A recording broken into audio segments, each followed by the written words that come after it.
interested in films. And, sometimes people don't know the difference between like a full length feature and what is a short film. Well, our guest today, Taryn Jackson from PBS, is going to talk about PBS's Short Film Festival that's coming out July 15th, all the way to the 26th.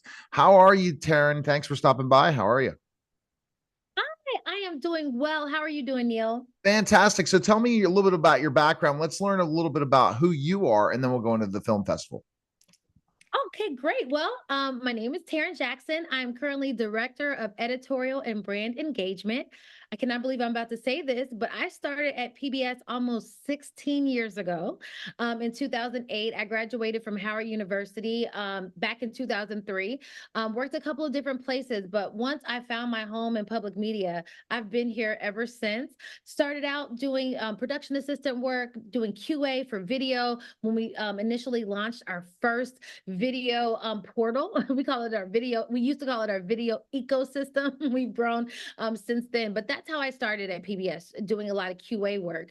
And then started running the PBS.org homepage, making sure that the priorities for us were right front and center for everyone, newsletters as well, and the PBS Short Film Festival. It launched in 2012, and I'm excited to bring to you all year 13 of the film festival. All right, so let's kind of just jump right into the to you talking about the film festival and everything.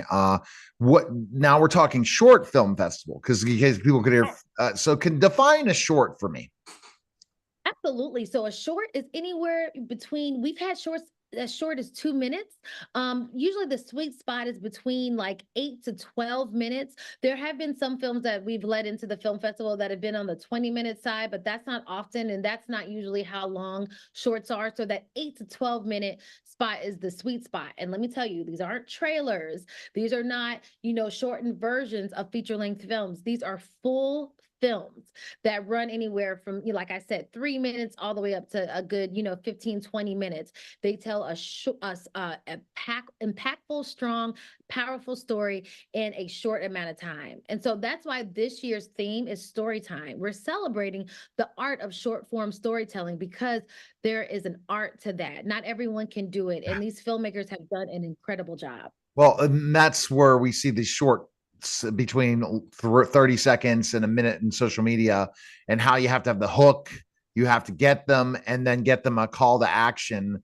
This is even more difficult because you're putting it all together in a way that you're going to hook them, keep them engaged, and then at the end, give them the fine finale in it. But we do see a lot of shorter films do well. Now, you talked about specifically the time period. What kind of short films do you allow to enter the film festival? Is there a specific rule of thumb on that? You know what? We are a very straightforward film festival. We want the stories that the people want to tell. And so we don't put, parameters around what people can enter into the film festival. So they work with their local PBS station, are some of our presenting partners, including the National Multicultural Alliance, as well as POV and ITVS. The independent filmmakers will partner with one of our presenting partners and submit their film for consideration for the film festival. So then here at PBS, 8 or 9 of us, we get together. Well, actually, let me say that we do not get together. We independently watch the films initially. And then after we score and rank them on our own, we come together and we meet. That meeting is probably a good 2.5, 3 hour meeting where we whittle down our 100 to 125 entries into this year, our 15 films. From there, from the 15, then we see, do they fit into genres? Do they fit into themes? Can we fit them into categories? Because we don't want to do that work first. Because I feel like when you do the categories on the front end, sometimes you're trying to fit films, and that we don't want it to be that way. We want this film festival to be authentic. So it comes together organically, and that's the way we like to present it to everyone.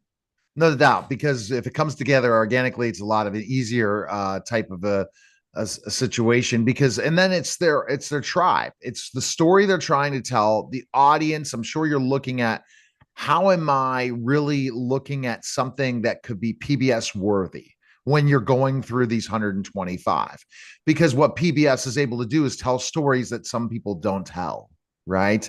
That Absolutely. can't get on the mainstream potentially, does not go into what's most important to PBS, which is the whole culture of PBS, not just, okay, is this going to be really a lot of views, right? Or is this going to be so controversial? No.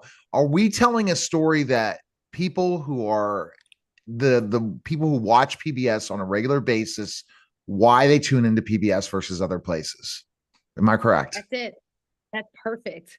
That's perfect. And, as the director of editorial and brand engagement, I take that responsibility very seriously. That is literally in my title, that PBS brand piece is so important. And so when it comes to the film festival, that is it. We want to get out of the way. Actually, we get out of the way so that the filmmakers and these storytellers can tell their stories. We're just providing the trusted platform.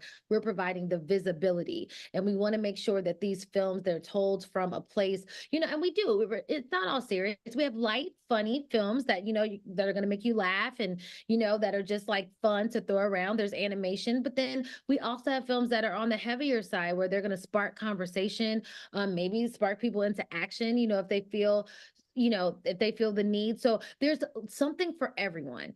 And I always say with this film festival, I can tell whether I'm doing my job if you see yourself or someone you love represented in at least one film.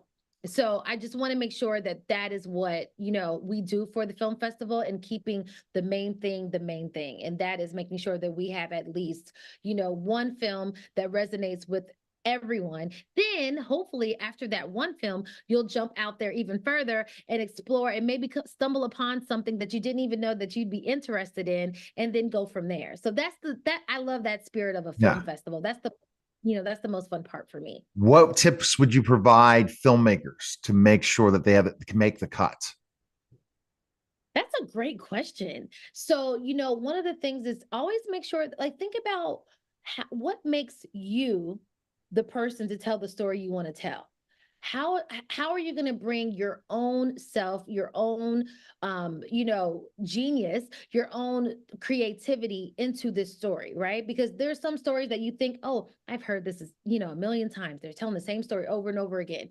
If you can tell it from a place where only you can do it, you will find that that story will grab people's attention, even if the subject matter may be similar or something that, people have heard over and over again. You bringing your full self to your story, that is what makes the difference. I always tell people, trust your voice. Trust your voice. Yeah. Don't worry about, anyone else's. You tell your story the way you want to tell it, and it will get the visibility that it deserves. All right. Best place we can find information on PBS Short Film Festival. Where can we go? Yes, so lots of different ways. So all of the films will be available July 15th on the PBS app, as well as our PBS YouTube channel. We also have a dedicated PBS Short Film Festival Facebook page. And then we have our show page, pbs.org/film festival. All right. Thanks again. Appreciate it. Thank you for having me. All right. You're listening and watching The Neil Haley